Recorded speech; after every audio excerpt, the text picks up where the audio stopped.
melawai. Saudara, cerita sukses datang dari seorang guru di Banyuasin, Sumatera Selatan. Berawal dari 4 ekor sapi, seorang guru kini memiliki usaha peternakan dengan ratusan sapi senilai miliaran. Tiap hari, sehabis menjalani tugasnya sebagai seorang guru matematika di salah satu SMA swasta di Banyuasin, Sumatera Selatan, Rujito lalu melanjutkan kesibukannya sebagai peternak di lingkungan rumahnya.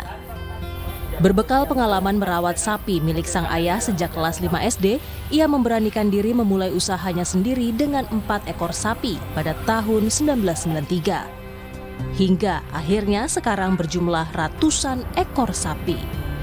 Ia terjun sendiri mengurus hewan ternaknya, memandikan hingga membersihkan kandang peliharaan. Sejak kecil saya sudah melihara sapi dulu.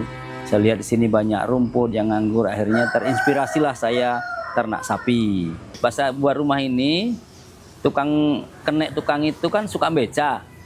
Nah, jadi saya bilang gini, kamu mau nggak saya belikan beca? Makan ikut saya tapi kamu ngurusi sapi.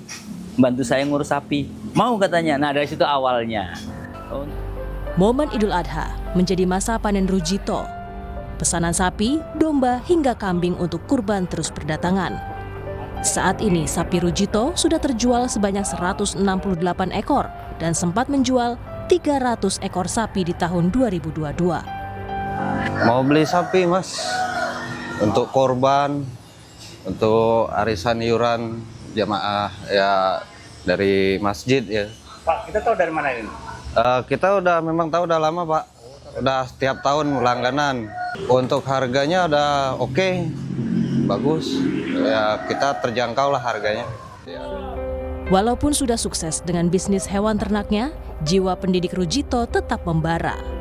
Hingga kini, ia masih aktif mengajar matematika. Muhammad Reza Pahlevi, Kompas TV Palembang, Sumatera Selatan.